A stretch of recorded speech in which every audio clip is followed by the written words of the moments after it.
Welcome to The Debrief. I'm Seth Ressler. I'm Becky Scarcello. And this is the show where we meet the creatives who are shaping Detroit.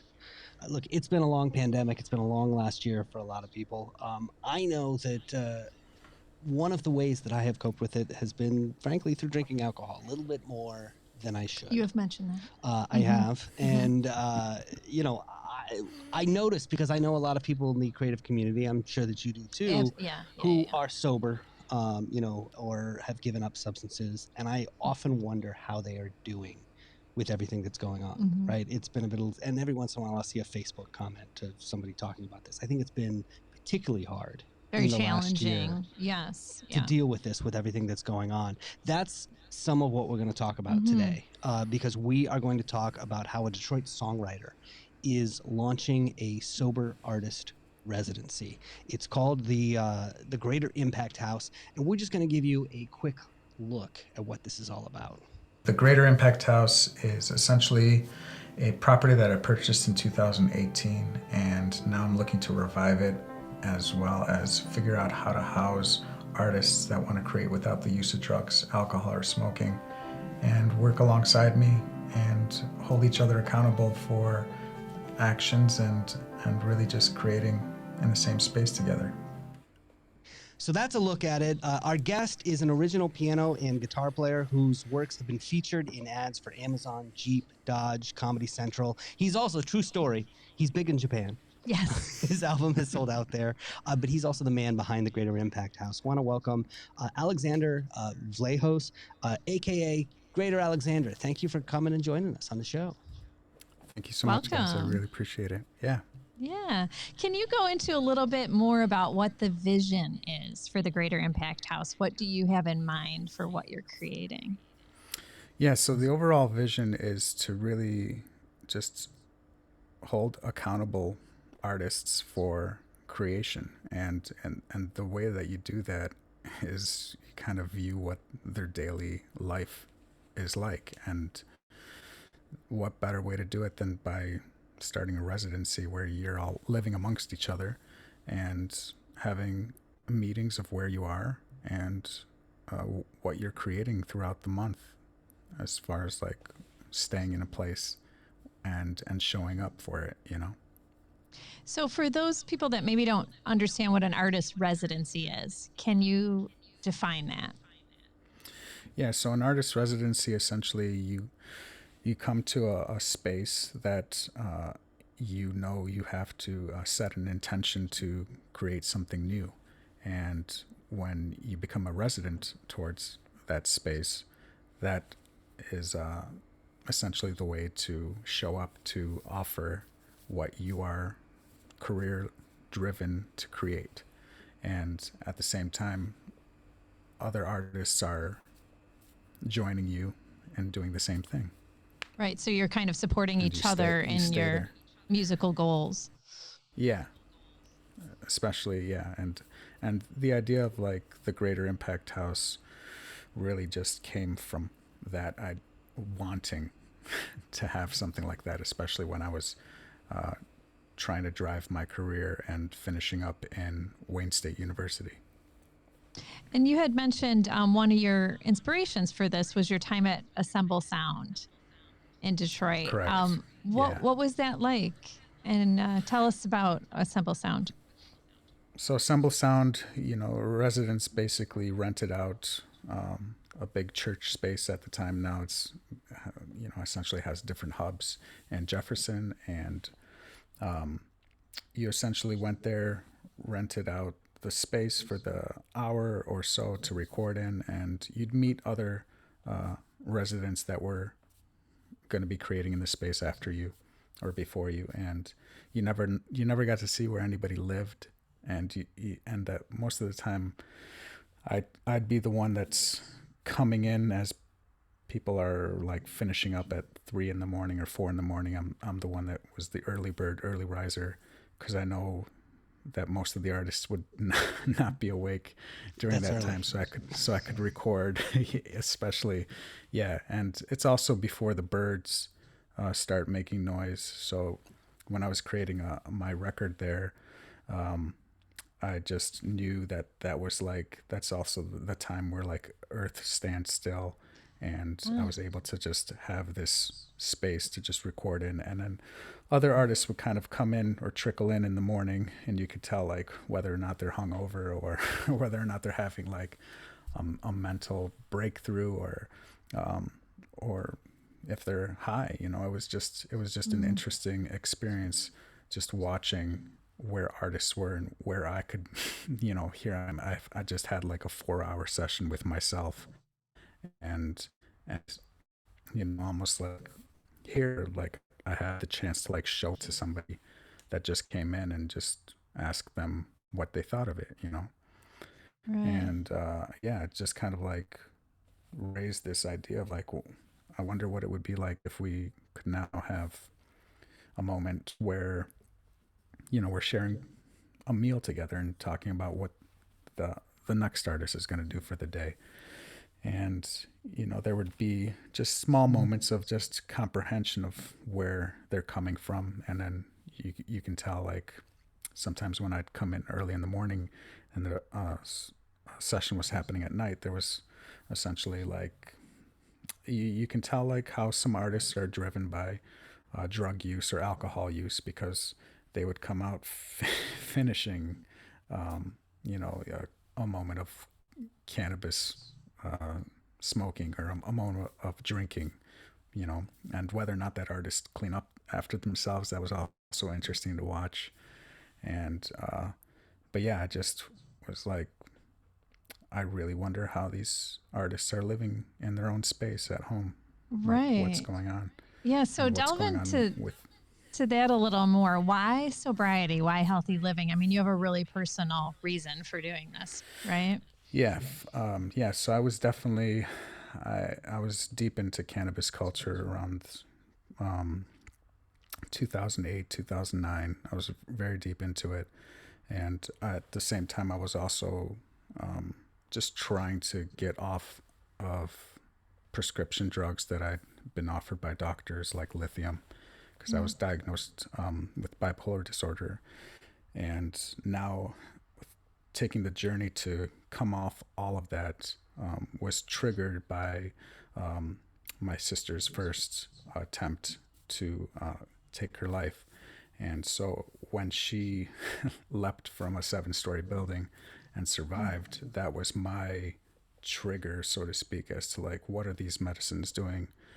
Because she was taking similar medications to me. And I thought about the idea of like transferring out of those and going into cannabis, but realizing more and more as I was going deeper into cannabis that that wasn't serving me as well, and that was just numbing a deeper pain inside of me that wasn't being revealed. And to take it upon myself to say like, all right, it's not going to be this, because if it's going to be this, then I'm going to take myself out. So what do I need to do to reverse and almost like transmute this deep grief of not wanting to experience life? And that was me finding my own music and songwriting. And that's when I also started really finding my voice, because I was getting healthier, and Mm. um, also realizing like, wow, the foods that I was eating, like processed meats and processed things like Taco Bell and McDonald's, that wasn't serving me either. So it was like this huge, like almost like just cutting things out of my life, and realizing what wasn't serving me anymore, and then taking that initiative to say like, hey, this is something that is working, That's because I'm interesting starting. because you often hear artists talk about sometimes how drugs or alcohol will open doors and help them find their voice, Or but you tap in. actually, yeah, found the opposite. That Yeah, I mean, for sure, I definitely found the opposite. I was trying, like, I was even, there were moments where I was, like, I wrote a song called Better Days, which is off my debut album. And that song was me trying to express how to get to a better day, or waiting on a better day. But I was really high at the time, that I was trying to figure out the lyrics, and essentially Mm. like find this internal message of like, why am I waiting on something and what's triggering the me to stop myself from waiting on a better day when I can have it right now, you know? Oh, wow. Yeah. Yeah. So then you go on to have greater success with your music and you Yeah. begin to license it and make money as an artist. Yeah. All these things just started falling into place, with just the way that how do you receive sustainable income, and yeah, the most artists don't realize it, but you have these way bigger patrons in life that are out there that, will support you. There's local ones, and there's, there's the smaller people receiving income that are saying, hey, here's $10 for an album. And then there's bigger ones saying, hey, I have this huge video that's got this budget of $300,000 and here's $7,000 for it. So how do you create something, or know that it's within you, that you have the ability to just put it out in the world and then get it into the right hands, or publishing companies that say, hey, we are a pretty big company that's looking for artists that resonate with this type of music, and what do you have for us that you could potentially place into our commercial? I think that's an Yeah. important lesson. I mean, Yeah. find people who can write big checks, because I think everybody does think about the model of, oh, I'm going to build something, sell it for a little bit, and get millions of people to purchase it. Mhm. That's a hard way to go. It I mean, it is, yeah. is, another route is the route that you've gone. So Sure, yeah. So then you start making some real money from your art. You could do anything with that. What made you decide to use it to get a rundown house? And now you've had all these issues and all sorts of challenges, but what keeps you going to build this place?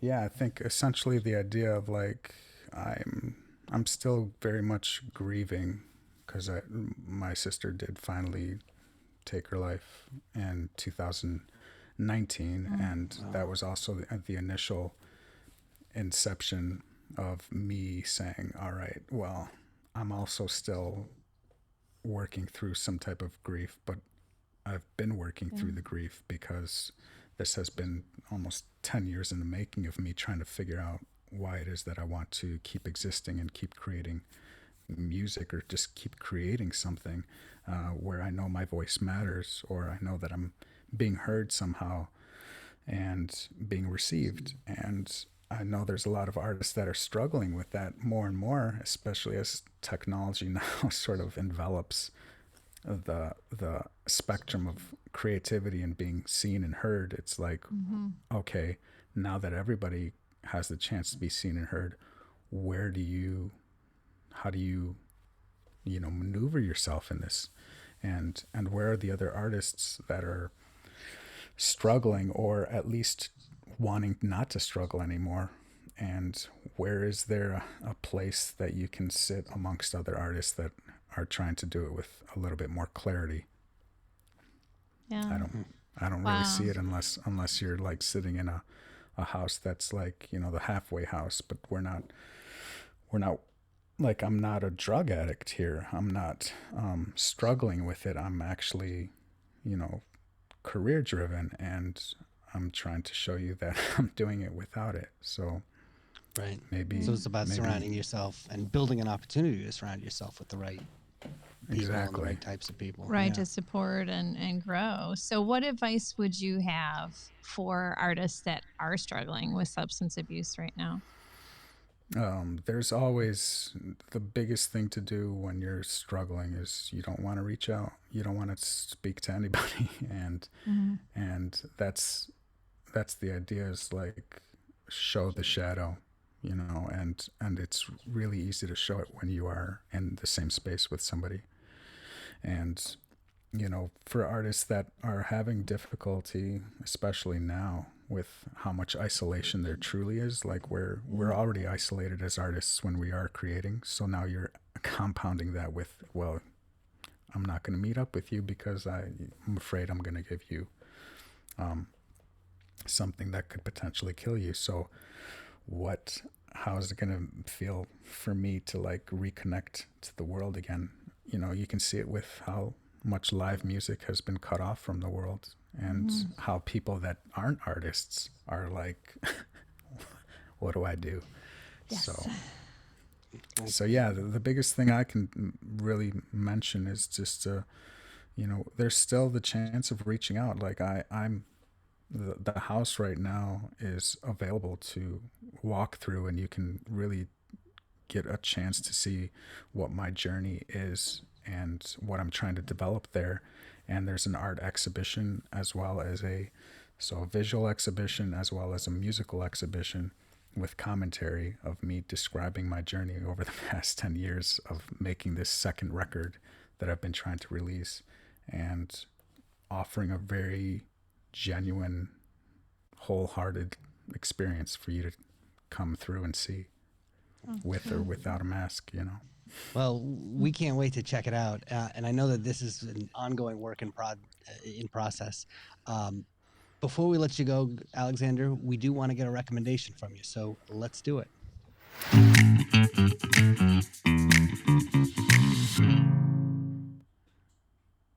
Okay, Greater Alexander, music creator and creator of the Greater Impact House. Name for us a Detroit creative everyone should know about. So if you haven't heard of Audra Kubat, you definitely should listen. And she's definitely another indie folk artist that is also developing another vision where she wants to create a Detroit house of music that's right down the street from the Greater Impact House. And it's just very interesting how we're sort of aligned in the same spot or area. And she's more so like on the west side as well. But she wants to create a space where children come and take lessons, and also have a stage and indoor spot of you know, a space where you can sit there and perform live as well. And she's also like right now in the process of building a garden. I mean, she has a spiral staircase that she installed in the house. And so I really, really think that you should watch out for her.